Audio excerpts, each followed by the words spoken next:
Sa gitna ng luntiang kabundukan ng South Sulawesi, Indonesia, naninirahan ang mga Toraja. Ang kanilang tahanan, ang Tanah Toraja, ay isang magandang lugar na may mga berdeng burol, palayan, at mga tradisyonal na bahay na may mga kurbadang bubong. Ang mga Toraja ay nanirahan dito sa loob ng maraming siglo. Pinapanatili ang kanilang mga lumang tradisyon. Kilala sila sa kanilang kakaibang kultura, lalo na pagdating sa kamatayan.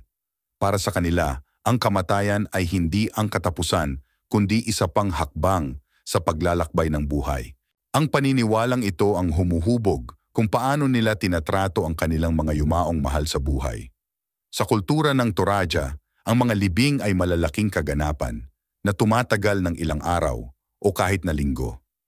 Nag-iipon ang mga pamilya sa loob ng maraming taon upang mabigyan ang kanilang mga kamag-anak ng maayos na pagpapadala.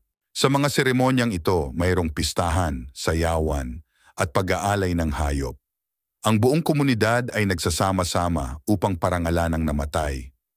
Pagkatapos ng libing, ang mga patay ay itinatago sa bahay, minsan sa loob ng maraming buwan o kahit na taon. Tinatrato sila ng pamilya na parang buhay pa rin sila at isinasama sila sa pang-araw-araw na buhay. Para sa mga Toraja, ito ay isang paraan ng pagpapakita ng pagmamahal at paggalang. Naniniwala ang mga Toraja na ang kamatayan ay isang mahabang proseso ng paglipat sa kabilang buhay na tinatawag na puya. Tinutulungan ng mga buhay na miyembro ng pamilya ang kanilang mga yumaong mahal sa buhay sa paglalakbay na ito sa pamamagitan ng mga ritual at seremonya. Kapag namatay ang isang Torajan, sinasabi ng pamilya na ang tao ay may sakit o natutulog dahil naniniwala silang ang kaluluwa ay naroroon pa rin. Ang mga libing ng Torajan ay magastos at detalyado, kadalasang kasing halaga ng isang bahay. Ang libing ay isang engranding kaganapan na tumatagal ng ilang araw o kahit na linggo na dinadaluhan ng daan-daang tao. Ang mga kalabaw ay inihahain bilang bahagi ng seremonya. At ang bilang ng mga kalabaw ay nagpapakita ng katayuan ng namatay. Ang komunidad ay nagsasama-sama upang parangalan ang namatay at suportahan ang pamilya. Ang isa sa mga pinakanatatanging ritual ng kamatayan ng Torahan ay tinatawag na manene o ang seremonya ng paglilinis ng mga bangkay. Nangyayari ito tuwing ilang taon, kadalasan sa Agosto. Sa ritual na ito, inilalabas ng mga pamilya ang mga katawan ng kanilang mga yumaong kamag-anak mula sa kanilang mga libingan. Ang mga katawan ay maingat na nililinis at inaayos, at ang mga lumang damit ay pinapalitan ng mga bago. Ang mga sirang kabaong ay inaayos o pinapalitan. Ginagawa ng mga miyembro ng pamilya ang gawaing ito ng may malaking pag-iingat at paggalang dahil itinuturing nila itong isang paraan upang magpakita ng pagmamahal at karangalan sa kanilang mga ninuno.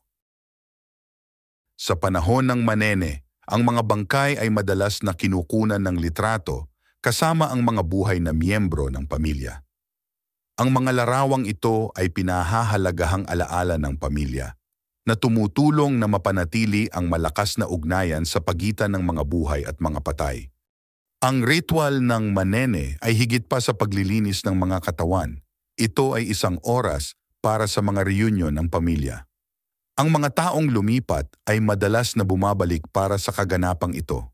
Nakikipag-usap sila sa mga kamag-anak, kapwa buhay at patay. Ang mga kwento ay ibinabahagi tungkol sa namatay at ang kanilang buhay at mga gawa ay inaalala at ipinagdiriwang. Sa ganitong paraan, ang mga patay ay patuloy na nagiging bahagi ng buhay ng pamilya kahit na sila ay pumanaw na. Ang tradisyong ito ay nakakatulong na mapanatili ang ugnayan sa pagitan ng mga henerasyon. Ang mga ritual na ito sa kamatayan ay isang mahalagang bahagi ng pagkakakilanlan ng Torayan. Ang mga ritual ay gumaganap ng mahalagang papel sa buhay panlipunan ng Torayan. Ang mga libing at mga seremonya ng manene ay nagpapalakas ng mga ugnayan sa lipunan. Ang mga ritual na ito sa kamatayan ay isang mahalagang bahagi ng pagkakakilanlan ng Torajan. Ang mga ritual ay gumaganap ng mahalagang papel sa buhay panlipunan ng Torajan. Ang mga libing at mga seremonya ng manene ay nagpapalakas ng mga ugnayan sa lipunan. Gayunpaman, ang kultura ng kamatayan ng Toraja sa Indonesia ay nagiging mainit na isyu sa mga talakayan. Maraming tao ang nababahala sa paraan ng paghahanda at pagpapakita ng mga patay na katawan sa mga ritual at seremonya ng mga Toraja. Ito ay nagdudulot ng mga pagtutol at debate sa aspetong ito ng kanilang kultura. Ang kontrobersyang ito ay maaaring maging sentro ng diskusyon sa mga grupong mananaliksik, anthropologist, at iba pang mga individual na interesado sa kultura ng Toraja. Ang mga ritual sa kamatayan ng Torahan ay nag-aalok ng ibang pananaw sa buhay at kamatayan. Hinahamon nila ang ideya na ang kamatayan ang katapusan at tinitingnan ito bilang isang unti-unting proseso at isang paglipat. Ang pananaw na ito ay maaaring nakakaaliw na nagmumungkahi na ang ating mga koneksyon sa mga mahal sa buhay ay hindi natatapos kapag sila ay namatay. Ang mga kasanayang ito ay nagpapakita kung paano naiiba ang pananaw ng mga kultura sa kamatayan. Ngunit para sa mga Toraja, ang kamatayan ay isang natural na bahagi ng buhay na hinarap ng hayagan at sama-sama bilang isang komunidad. Ang pamamaraang ito ay makakatulong na mabawasan ang takot at itaguyod ang pagtanggap sa kamatayan. Ang mga kasanayang ito ay nagpapakita kung paano naiiba ang pananaw ng mga kultura sa kamatayan. Ngunit para sa mga Toraja, ang kamatayan ay isang natural na bahagi ng buhay na hinarap ng hayagan at sama-sama bilang isang komunidad.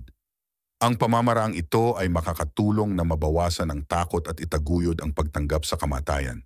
Ang pag-aaral tungkol sa mga ritual sa kamatayan ng Torajan ay maaaring magpalawak ng ating pag-unawa sa mga kultura ng tao. Ang mga ritual sa kamatayan ng Torajan ay isang malakas na paalala ng ating ibinahaging sangkatauhan. At dito magtatapos ang video na ito. Maraming salamat sa panonood. Huwag kalimutang mag-subscribe at i-click ang notification bell para updated ka sa mga susunod pang mga video.